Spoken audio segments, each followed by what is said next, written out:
Break के बाद एक बार फिर से स्वागत है साबिर जी आपका।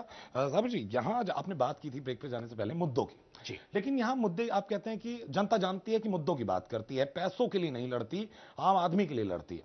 लेकिन बीजेपी के साथ इतना लंबा गठबंधन आपका रहा बिहार में, वो भी टूट गया है। बीजेपी नरेंद्र भाई मोदी को लेकर आई है, नरेंद्र मोदी लगातार भाषण दे रहे हैं, नीतीश कुमार के खिलाफ भी दे रहे हैं। तो दिल्ली में जो एक तरफ कहीं आंधी है, तूफान है, इस तरह की बातें की जा रही हैं, तो आप टिक पाएंगे? क्योंकि बीजेपी तो उसी लहर के आगे चल रही है और आप उनसे अलग भी हो चुके हैं। देखिए, बीजेपी जब भी बनावटी हवाओं का जिक्र किया या उसका इस्तेमाल किया, वो खुद हवाओं में बह गया।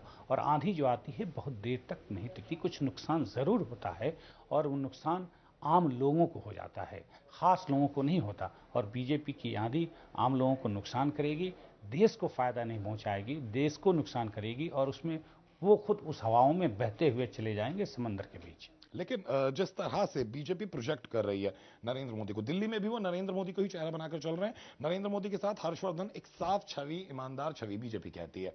आपकी तरफ से आप कहते हैं कि हमने उन लोगों को टिकट दिया जो जनता की बातों को सुनेंगे, जनता के विश्वास पर खरे उतरेंगे। लेकिन सच्चाई तब निकलकर सामने आती है जब कोई इंसान चुन लिया जाता है, तब पता लगता है कि वो कितना सच्चा है, कितना झूठा है। तो आपने क्या रणनीति अपनाई? क्योंकि तमाम पार्टियों ने इस बार साफ कर दिया कि हम लोग जो भी चुनाव में उतारेंगे, जिसे भी, वो स्वच्छ छवि का ईमान इंसान होगा और उसी को जनता वोट देगी। तो क्या आपने भी इस तरह की कोई रणनीति बनाई है कि जिन्हें हम टिकट दे रहे हैं या जिन्हें आगे हम देंगे वो किस छवि के होंगे, किस तरह से होंगे? कोई खास रणनीति जेडीयू ने दिल्ली को देखकर? क्योंकि बिहार और दिल्ली में बहुत फर्क आ जाता है। देश की राजधानी है, बिहार एक अपना अलग महत्व रखता है, लेकिन बिहार के बाद जब बाहर निकलती है जेडीयू, तो क्या नया देखने को मिल रहा है? क्योंकि आसमान पूरा खुला है साबिर जी भी, जेडीयू के लिए इस आसमान के नीचे खड़े होना, बूंदों में खड़े होना बहुत मुश्किल है। मैं आपकी बात से सहमत हूँ।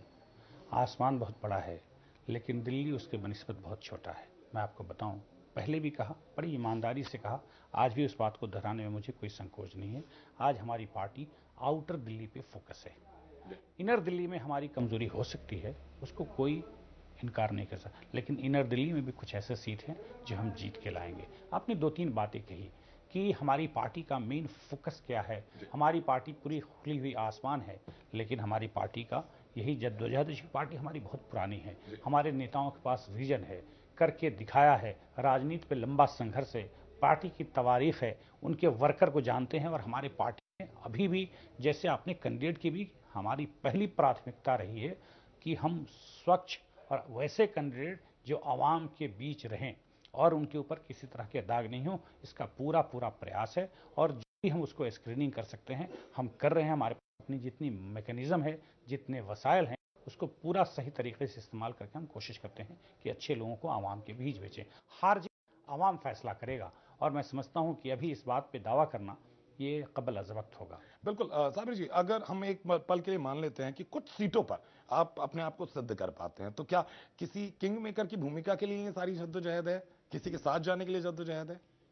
बिल्कुल नहीं। देखिए, जब कोई भी पार्टी जब शुरू करती है और जब छोटी पार्टी जब उसको रहती है, अभी जी। हमारे दूसरे के बनिस्बत ज़रूर छोटी पार्टियां इस दिल्ली शहर में ज़रूर हैं, जी। तो जब जद्दोजहद शुरू होती है तो वो जहन में नहीं रहता। जब रिजल्ट आएगा, आवाम का वर्डिक्ट आएगा और उस वक्त जो हालात बनेंगे, फिर मैं समझता हूं कि उस वक्त बैठ के हमारे बड़े नेता चिंतन करेंगे, सोचेंगे कि हमारे लिए इस वक्त क्या प्राथमिकता है, इस प्रदेश के लिए क्या प्राथमिकता हो सकती है और क्या बेहतर हो सकता है आवाम के लिए और प्रदेश के लिए। लेकिन वो डिसीजन इतना लेंगे। आप मानते हैं कि दिल्ली में आप अपनी जो पहचान है वो पा लेंगे इस बार? मैं इसमें कहीं शक नहीं। मैं 2 महीना पहले कहा था तो शायद उस वक्त लोग उनके मन में बात नहीं जा रही थी।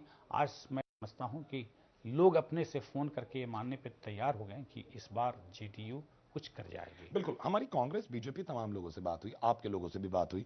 हमने जिक्र किया कि बहुत सारी पार्टियां आ रही हैं, जेडीयू है, इसके अलावा भी कुछ पार्टियां, बसपा है, सपा है, जो धीरे धीरे अपने उम्मीदवार उतार रहे हैं दिल्ली के अंदर। तो उनका कहना था कि कोई मुकाबले में ही नहीं है, सिर्फ 3 लोगों का मुकाबला है और तीसरे को भी वो मुकाबले में मानने को तैयार नहीं। वो कहते हैं बीजेपी कांग्रेस का मुकाबला है, बीजेपी ईमानदार है और कांग्रेस भ्रष्ट है। तो कुछ प्रतिक्रिया देंगे इस पर?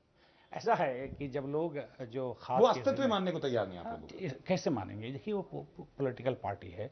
अगर वो अस्तित्व मान लेंगे तो जो उनकी थोड़ी बहुत जनाधार है वो एक रात में खसक जाएगी।